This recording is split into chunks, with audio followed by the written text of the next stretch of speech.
Yo, what's up guys, welcome back. Next match, Cross-Banlist Cup. Let's zoom in. We have the last match here in Group B, where, is it sure that both decks move on? I don't know, it depends on, the matchups between Tellars and, versus Windups or Infernity.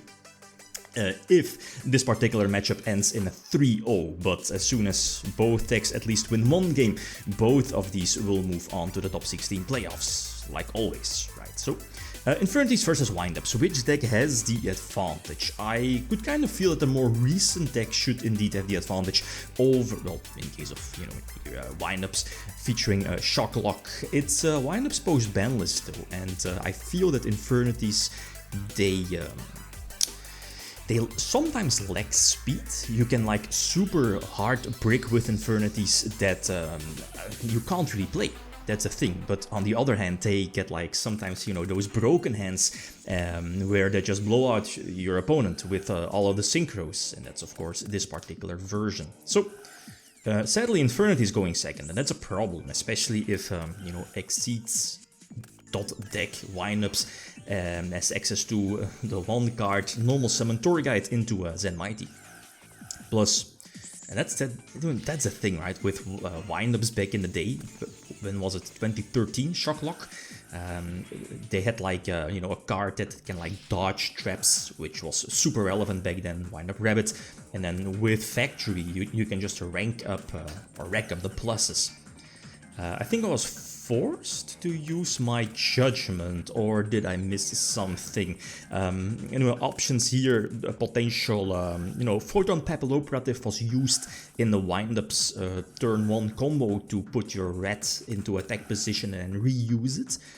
That's something to keep in mind, but I guess what's the name? Is it Zenmayo? I'm not sure, the rank 5 one that pops 2 face downs on the field. I think it's something like that, but didn't really matter too much. Game number 2, Infernity goes first, and this hand is... I was about to say, this hand is okayish, but Launcher discarding, was it Archfiend? I think so. And if you have this in circulation, it's a pretty good hand. You have the Stardust, which is very important against a potential Heavy Storm. Are Dark Holes there? I'm not sure. Maybe side deck in case of Windups, but again, Stardust is a super blowout in a lot of matchups, old school matchups as well, older decks. Not so, nowadays, but Stardust is again very powerful. So let's go for that one. And I believe it's called Infernity Doom Dragon, no? The Ring of Destruction alike monster, Infernity Synchro. Anyway, Rabbit is there, it's fine though.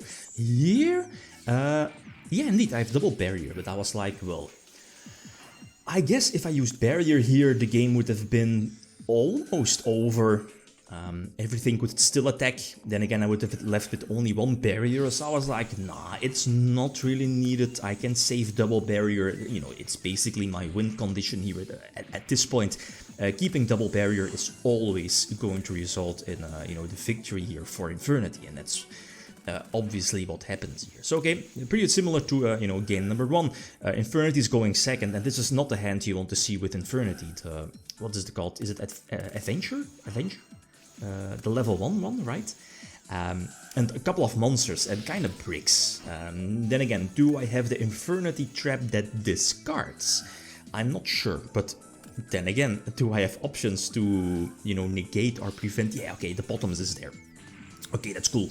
Now, I think best case scenario, I have the Infernity Inferno? Yeah, that's the name, the big foolish burial, right? So now try to get something going with Necromancer, get Failured, even though the Windup deck is not playing too many hand traps. What is it? Double Maxi, double Failure, something like that? Back then it was much better to run traps, Fiendish Chain. But yeah, 2012. So again, try again. Get Maxi. I was like, well, I could risk it. Then again, do I have the opportunity or the potential to go for an OTK? I'm not sure.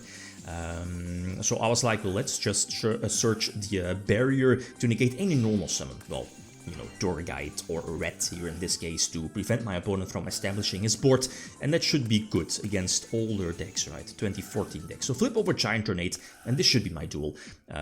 Again, you know, if your opponent is not able to get rid of Necromancer on the field, you can just keep reborning Archfiend every turn. I go for the, what is it called? 100 Eyes Dragon. It's cool. It kind of copies an Infernity monster from the graveyard by banishing it, so it's basically another Necromancer, I guess, or the Lonefire Blossom for Infernity. Oh, I forgot its name. You know which one I mean.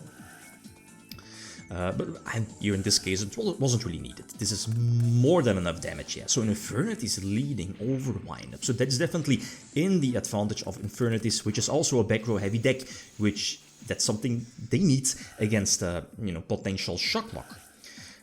We haven't seen Shockmaster yet, but it will come. you know, you should be ending with Shockmaster. Ah, yeah, this is the combo that I was talking about earlier. So Magician Shark going for Photon Papilloperative, and you know, the red had to be special summoned in defense position, but Papilloperative switches it to attack, use its effect, yada yada.